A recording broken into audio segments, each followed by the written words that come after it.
I want to talk about a little bit about the sleeping position that I use. Obviously, it doesn't mean everybody will feel the same, because it does have a pretty big impact, at least my experience. And also, perhaps I'll try to explain a bit, not explain it, just tell you more about the kind of food relation with this problem. So I usually sleep, most of the times, I try at least to sleep on the sides.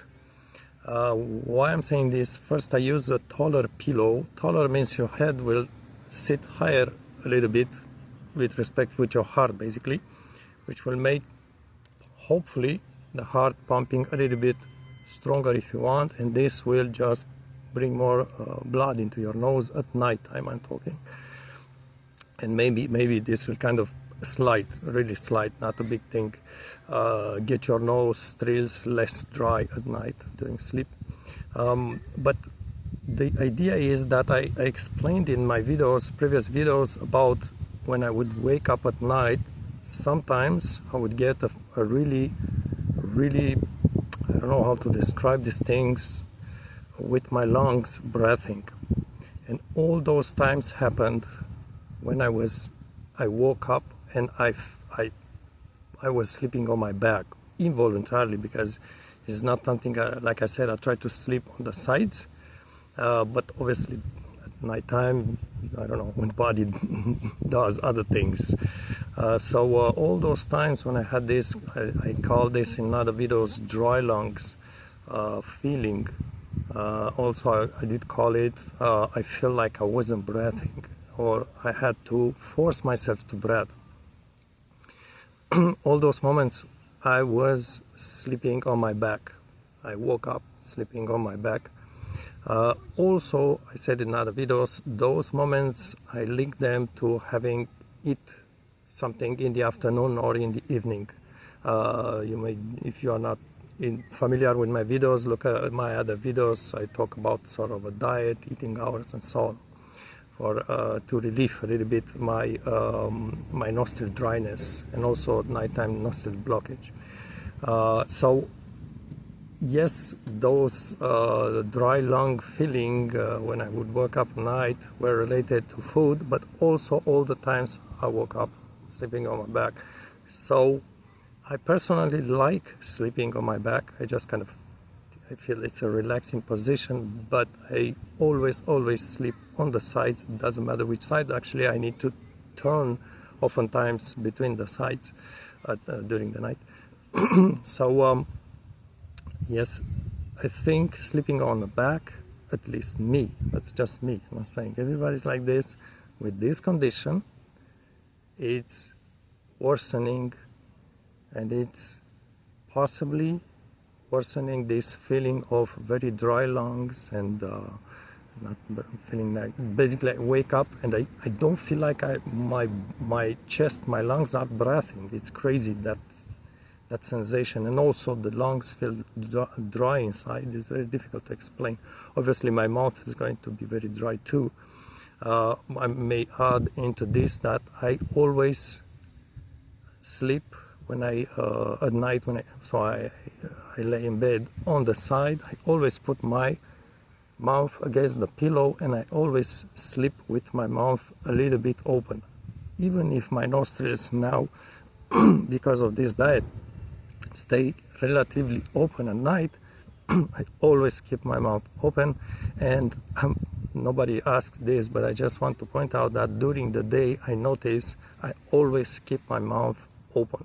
So I can no longer, even if my nostrils are no longer blocked and no longer that dry, I can no longer breathe just by my nostrils, even through the day. At no time, I think so.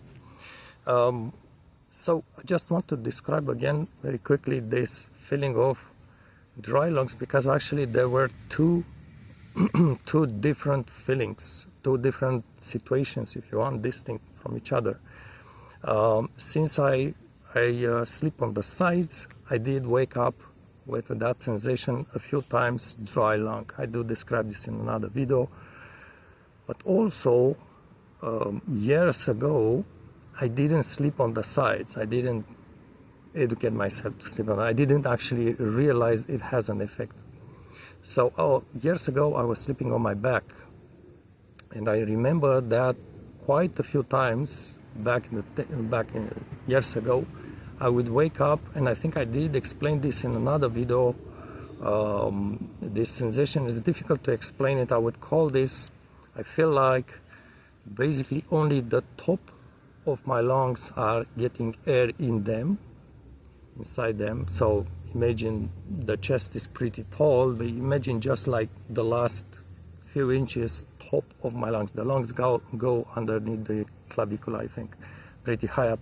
So only the top of my lungs were getting air in there, and my breath was very short. I would say, let me try to show you how it was short breathing, like this, short and I don't know, fast but short. So it was like, if you imagine the lungs are like an inflatable bag, it was like very, very small breaths, I would say, very small expansion of the lung. That was also very, very crazy feeling, not normal at all. So this is just another, how do I say it, result of sleeping on my back, which I no longer do, although sometimes I wake up like this. So this thing of very short breath in, breath out to my lungs, this was happening years ago when I was sleeping on my back. And I don't remember if I had a diet back then. I don't remember if there was a diet or no. Probably no at that point. So yes, these are the two situations, this kind of short breathing, and the other one, which is I call dry lungs feeling, or actually basically I don't feel my body is breathing. I think the body is still breathing a little bit, but it's just it's like it's stopped, something like this. This is the dry lung feeling. And also I feel lungs, I don't feel air at all inside my lungs at those moments. So that's why I call this dry feeling. There's no kind of, you feel normally you feel a breeze of air, like a slight coolness inside your chest. I didn't feel it the moments when I call this dry feelings, dry lungs. I just want to say something else about when I talk about this diet thing. I don't exactly remember how it started, how I kind of got the idea, let's try, maybe the food has an impact. Because obviously I cannot, this were not like I was learning this in a classroom, so I remember that day that the teacher said so. So these were things that happened through months, long periods, involuntarily somehow.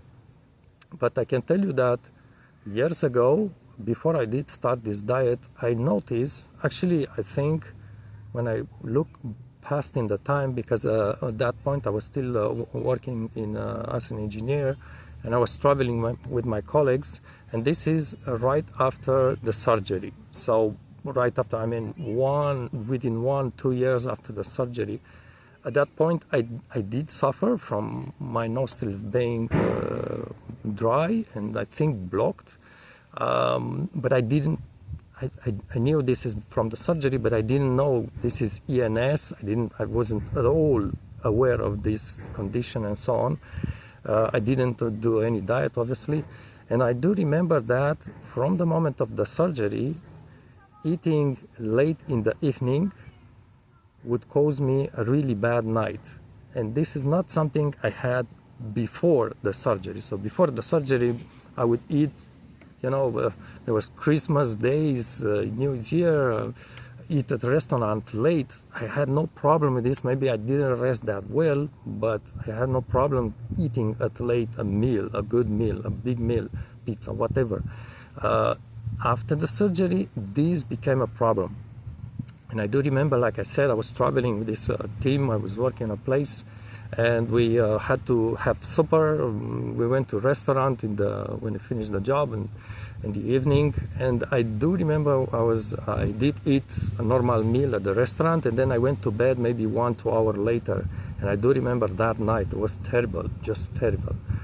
This was soon after the surgery, soon after the turbinate removal. Basically, my lower turbinates have been completely removed with the mucosa on them. So yes, you see, maybe you can check by yourself.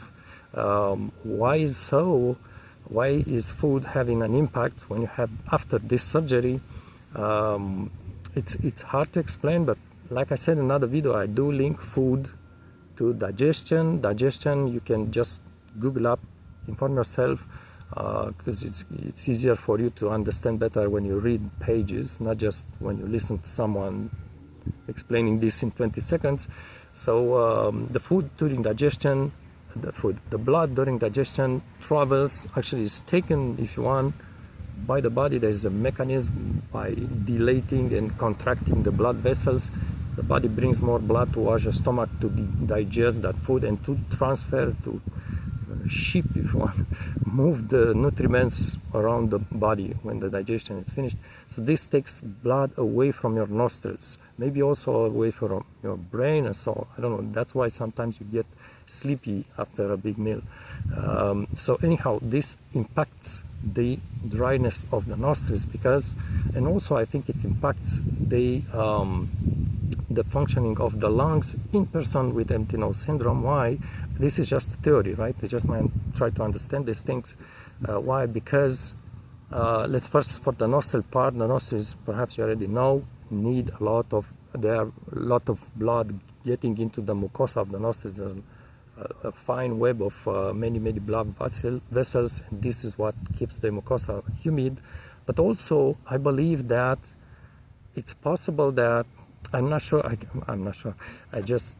nobody knows basically, or at least I don't know, but even soon after empty nose syndrome, your nostrils will get dry. And like I explained in another video, this is critical. This, in healthy persons, the nostril humidity is critical to keep the lung humidity, the air inside the lung at 100% humidity. This is critical.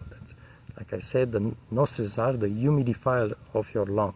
The lungs do get humidity from the blood, but a lot of the humid air that's inside the lungs, a lot of this humidity comes from your nostrils. So when your nostrils, obviously, after the surgery get dry, stay dry, 24/7, then your lungs no longer get that humid 100% air. So I believe even soon after the surgery, my surgery happened 15 years ago about, even soon after the surgery, people, because the air inside their lungs is no longer 100% humidity, it's perhaps 70, 80, 90, this possibly causes the lungs to start losing humidity. And that humidity, this is important to understand, the humidity inside the lungs basically are filled with air and blood. Again, go on Google, it's your hand touch. Just go inform yourself how the lungs work actually. So lungs are really a bag with air. It's like a sponge. It's not a void, a hole in there. It's really like a sponge. So this sponge is filled with your air that you breathe in, and with very tiny blood vessels which are fully blood. It's not water or something else. So if the lungs, that's just my reasoning, are drier than normal, than 100% humidity, then they start losing blood, basically blood volume. So this may mean that basically people with ENS, even right after the surgery, with the nostrils, when the nostrils are dry, start being dry, those people maybe either lack blood volume, their blood volume is lower, or the blood is more viscous. I don't know. Someone, I guess a doctor who is in this specialty field, maybe he can explain what could happen actually. But all this to say that maybe there's also a problem with the blood volume or blood viscosity or so, and this may impact the sleep quality if you eat, and if you eat in the evening or afternoon, and if you didn't complete your digestion and you go to bed, in persons who have empty nose syndrome. this is just a theory again. Like I say, there are other situations, other problems, dry nostrils, dry lungs, but also maybe you have a lower blood volume or something like this, or more viscous blood, and this may affect the sleep quality as well. Understand, if the parameters on which the healthy body is working, if those parameters are off, then there are going to be impacts. I don't know, maybe the brain is not going to be that rested at night. I have no idea. I'm just saying this may explain why after the surgery, when I would eat in the evening, like a big meal, my sleep was so bad. And I don't remember exactly if this is the reason. This may actually be the reason why I actually started to try eating my last meal, because I was feeling bad in my sleep. My sleep was bad. I was trying. This is perhaps what forced me basically to try eating my last meal, earlier in the day, the earlier possible. Like I said in other videos, I started eating my last meal at 6 p.m., 6 in the evening. Then I lowered this slowly. It takes time because you need to get used to this kind of way of eating. I started to lower that 6 o'clock until I did reach basically 12 o'clock or so. Last meal, 12 or not. Usually I eat before 1, I finished eating 1 p.m. So yes, this is just to tell you more about how this idea with diet started. And one last thing is that I also did notice this. These are things I don't explain. I cannot explain.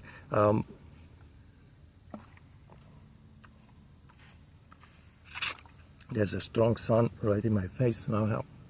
Anyhow, so also I did notice after the surgery.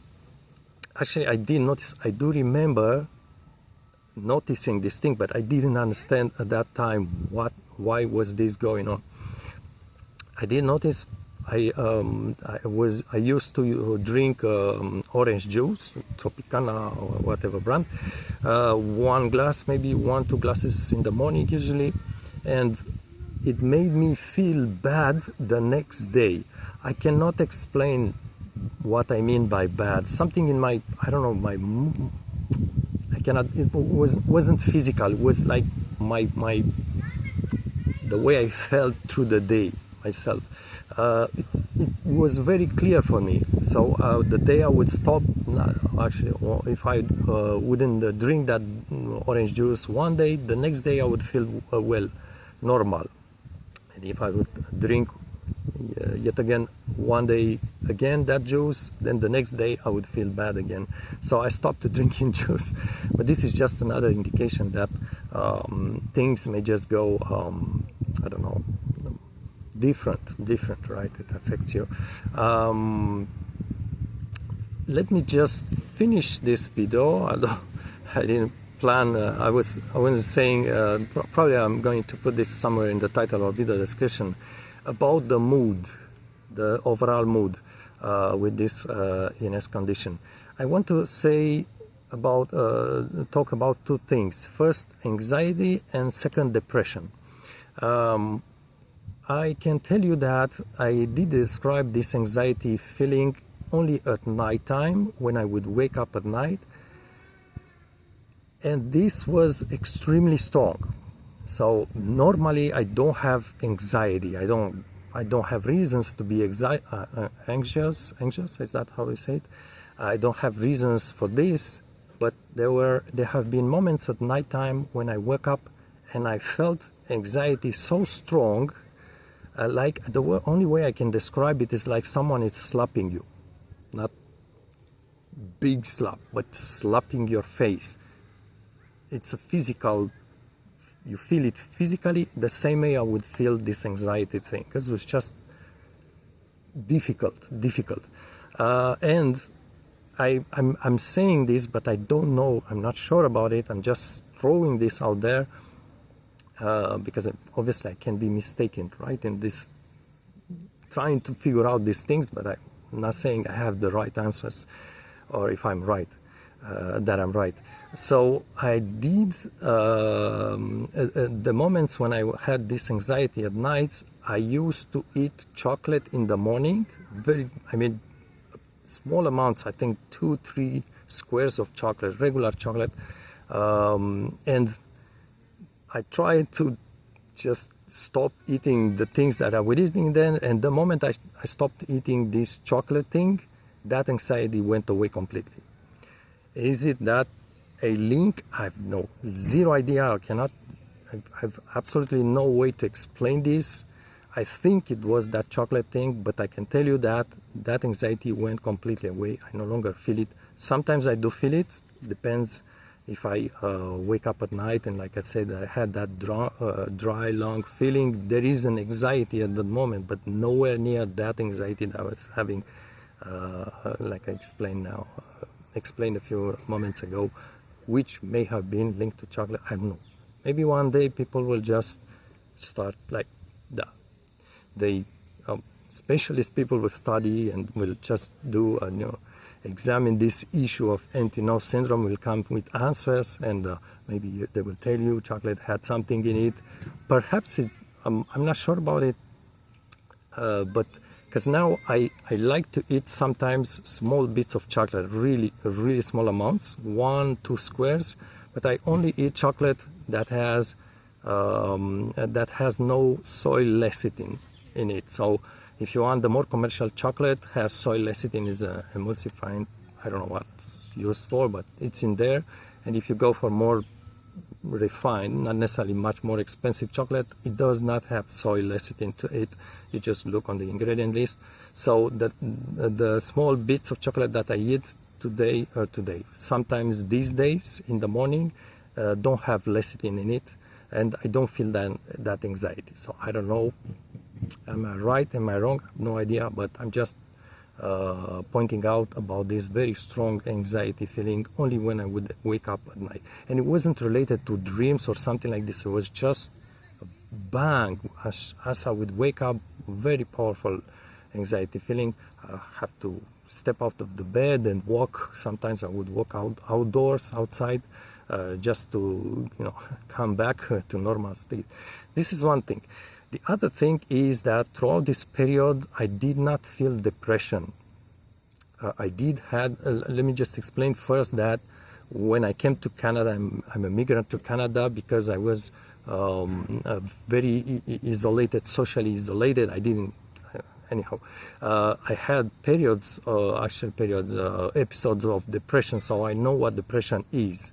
So since I had this ENS problem, I didn't feel depression from this problem, from this ENS condition, except, and this is why I'm pointing this, except there has been a few days ago, or was it a few days, probably 1-2 weeks ago, I started, I think, during the morning time, especially during the morning time, I would feel a strong depressing. I don't know if it really all of a sudden, it's hard to tell, kind of all of a sudden, somehow, just like a headache if you want.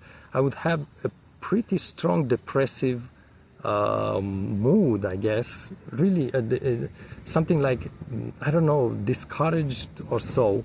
And it felt like, again, it didn't feel like the past, when I was younger, those episodes of depression. This time was feeling, I would compare it actually with the anxiety intensity that was just described.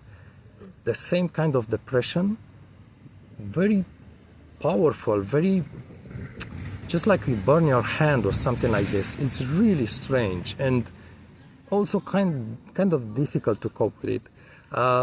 So these episodes happened, I would say, maybe 3, 4, 5 times. I think during the morning time, perhaps around the middle of the day or so, would last maybe hours. I don't exactly remember. Maybe a couple of hours during a day. Then it would go away. Again, I'm just throwing this out there. and maybe if someone has the same issues, then just maybe try to give you a lead or something, an idea. But again, I may be completely wrong on this, right? Because at some point it sounds weird what I'm saying, this kind of explanation, and I absolutely believe it's weird. It's not like I had depression because I took a medication that gets you depressed, right? Something clear. But what I want to say is that this was at the same time. It was a coincidence. I'm not sure you say coincidence in French, in English.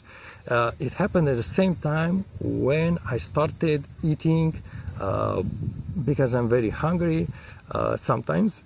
I started eating sunflower seeds. Okay, so right away, right off the bat, I know I absolutely agree with you. It doesn't make sense, right? I'm saying that depression moment was because of eating sunflower seeds. It doesn't make completely, to me, it doesn't make sense. I guess for everybody it doesn't make sense. But so what happens is that I bought these sunflower seeds. I bought a kind of a bigger pack. These were dried seeds without salt, because I cannot eat salt. And I started eating those through the day. Not a lot, not like, I don't know, a kilo a day or so. But I did eat those. And after these moments of powerful feeling of depression happened about 2, 3, 4, at most 4 weeks after starting eating those seeds, which I wasn't eating before.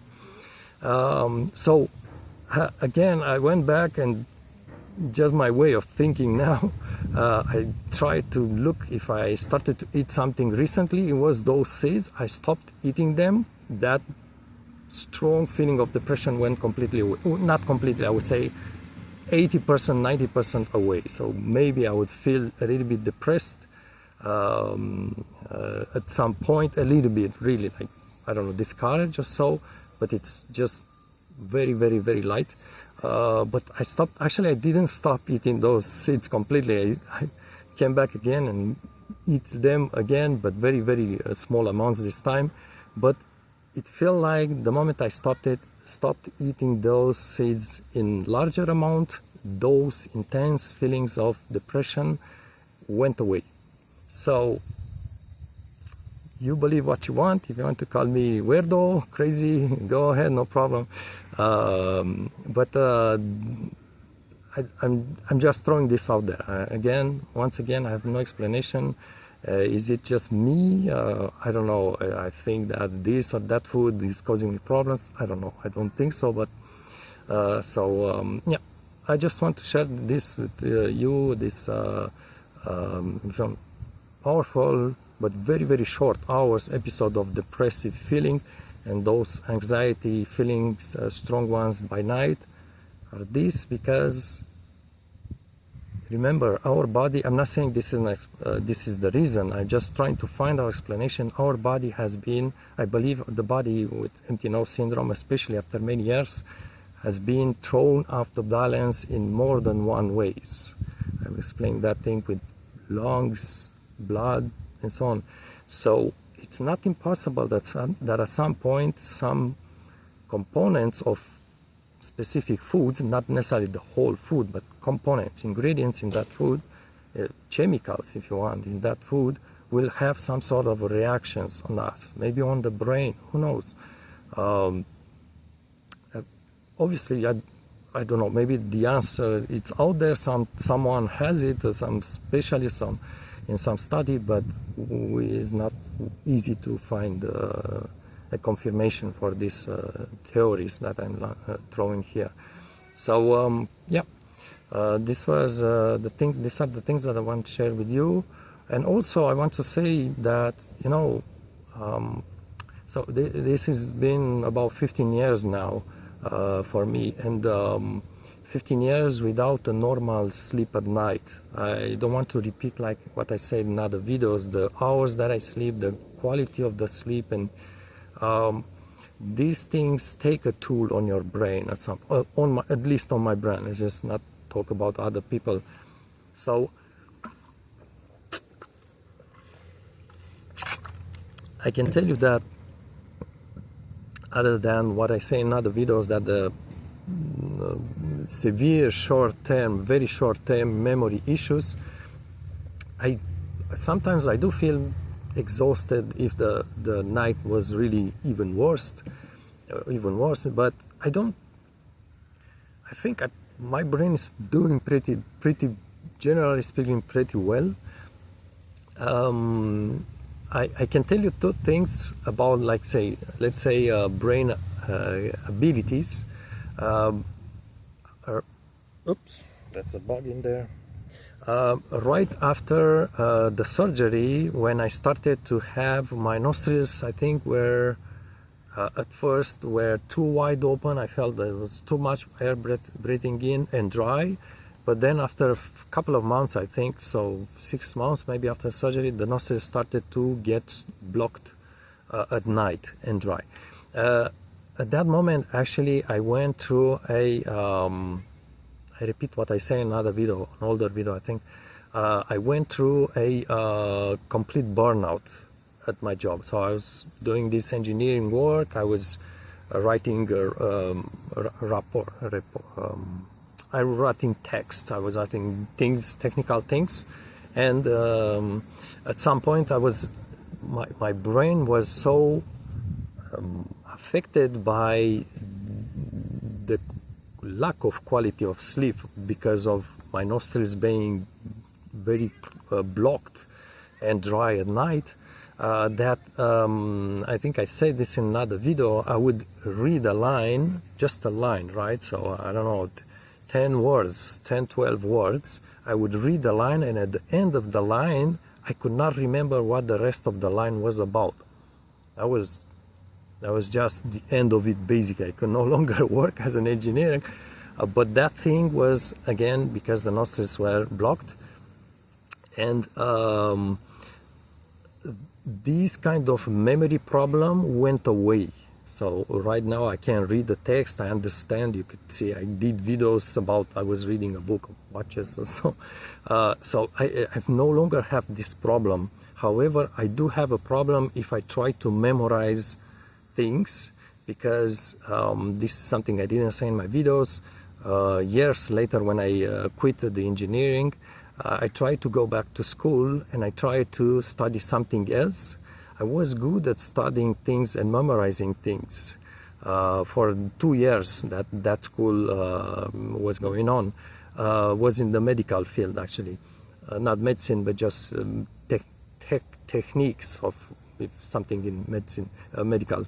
But when I started to practice, actually wasn't, I was practicing was like a stage.